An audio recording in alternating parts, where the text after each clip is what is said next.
the incident that nearly triggered the Second Korean War. Are you familiar with the axe murder incident at Panmunjom? The Kim family has plunged North Korean residents into despair with their dynastic rule.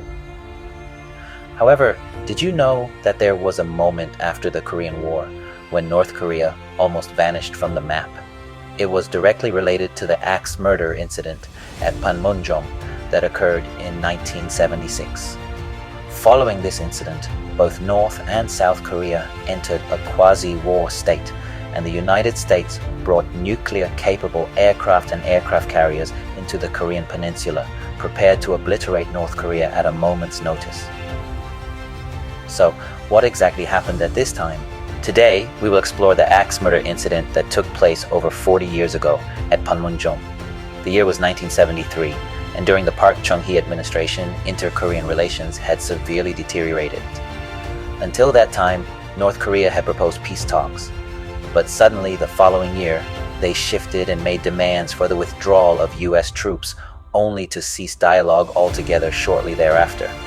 At that time, while the world was entering a thaw in the Cold War between the free world and the communist world, North Korea's sudden change of heart led to increased tensions on the Korean peninsula. Particularly the fact that the per capita income of the South and North Koreans was nearly comparable heightened the seriousness of the situation, and confrontation between the two Koreas sharpened. However, in stark contrast to this atmosphere, there existed a place where North and South Korean troops mingled and got along well: Panmunjom, the Joint Security Area.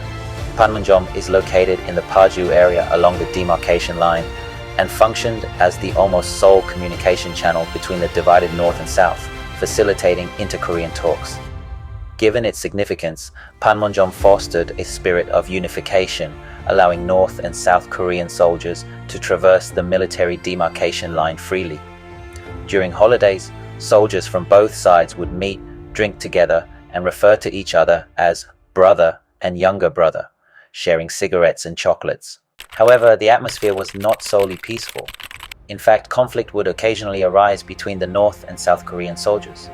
The reason for this was that both sides were technically still at war and had differing ideologies, which led to arguments during their drinking sessions that sometimes escalated into gunfights. Many altercations occurred, including one in which South Korean forces caused serious injuries to a US officer. As a result, Panmunjom was a peculiar place, marked by both camaraderie and the potential for violent conflict. Nevertheless, it remained one of the last bastions of inter-Korean peaceful coexistence.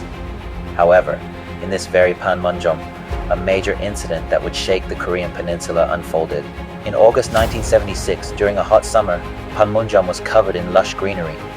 At this time, North and South Korean soldiers were serving at their respective posts, and the issue arose concerning these outposts. Just how close the two military forces were to each other is illustrated by the South Korean 3rd checkpoint, which was situated quite far away, but surrounded by North Korean checkpoints. Naturally, this location required monitoring by the UN forces, who watched the 3rd checkpoint from the 5th observation post across the way to gauge North Korean movements.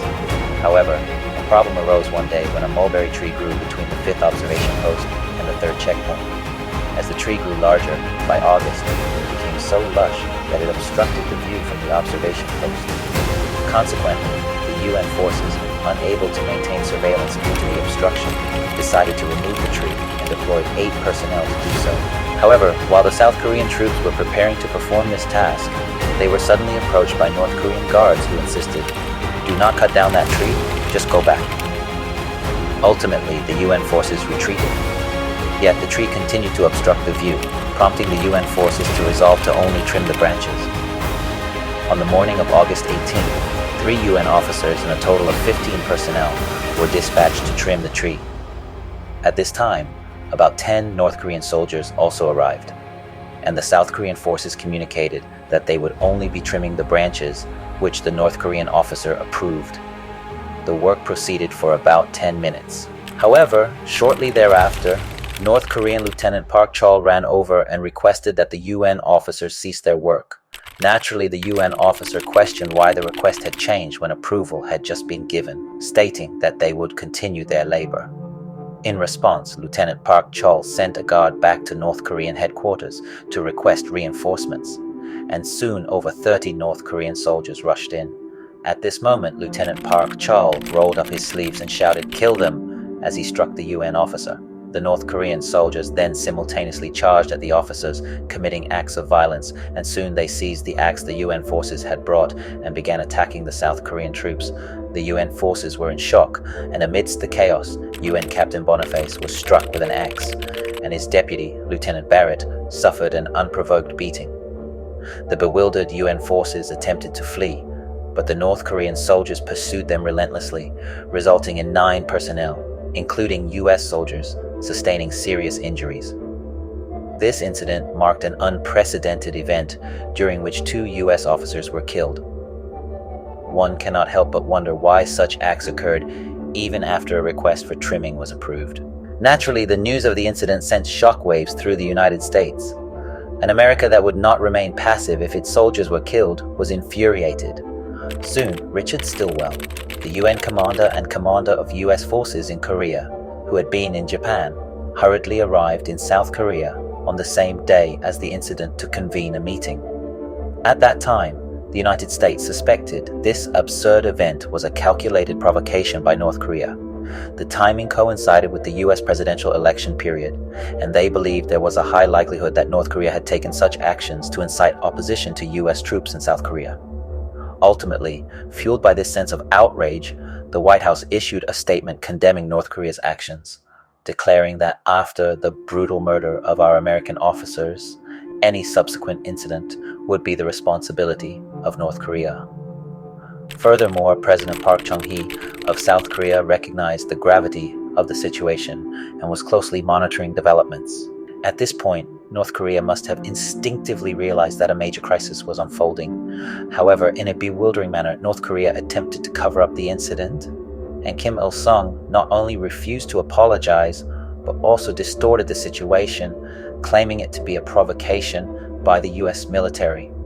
Consequently, American anger erupted, and the US decided to show its resolve through action against a group that seemed utterly irrational. Soon, the South Korean military and US forces stationed in Korea were put on a semi-war footing with the declaration of DEFCON 3. The United States gathered an unprecedented number of strategic military assets in Korea for punitive action. The mobilized weapons were formidable. The renowned US 7th Fleet brought 5 Midway-class aircraft carriers into the West Sea, while 24 F-4 fighter jets launched from Okinawa. Additionally, 3 B-52 strategic bombers, unable to remain passive due to their overwhelming power that could provoke China, flew to the Korean peninsula.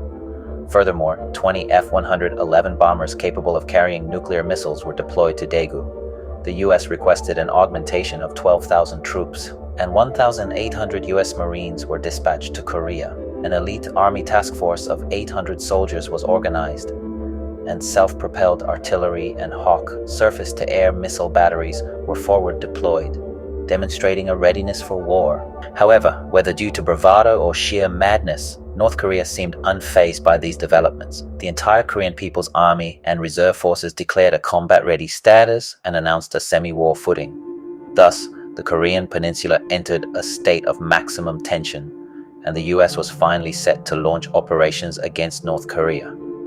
The operation was named Operation Paul Bunyan, after the famous American giant lumberjack, with the aim of removing the problematic poplar tree. For the removal of a single tree, an extraordinary array of strategic weapons was on standby. Nevertheless, the US military was prepared for war, contemplating artillery strikes on Kaesong and even the possible use of tactical nuclear weapons, should North Korea provoke additional action during the tree removal operation. It was a realistic war plan, and it had been 30 years since nuclear weapons had been used since World War II.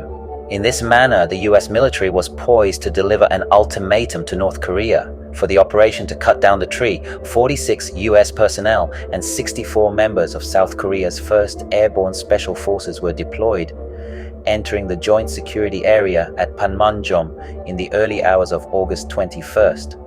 At that moment, DEFCON 2 was declared at the frontline units of South Korea, just one step short of war readiness. Soon, the operation teams, under the cover of combat helicopters, secured the vicinity around Panmunjom, finally arriving at the poplar tree to commence the removal operation. In this dire scenario, how did the North Korean troops respond? Contrary to their previous bravado, they offered no response and simply fled, passively watching as the tree was cut down. They were so terrified that they failed to take any military action. With this, the likelihood of a scenario leading to war diminished significantly. So what happened to Panmunjom after the incident? Naturally, it couldn't return to the way it was before. The North and South Korean forces became distinctly separated by a 5-centimeter concrete line, and they began to gaze at each other under tremendous tension.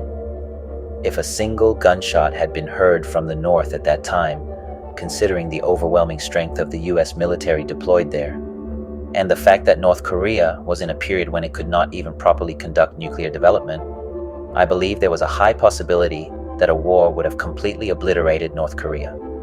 This raises the question of how history might have unfolded differently had the events I presented today occurred in another way. With that, I will conclude this video. Thank you.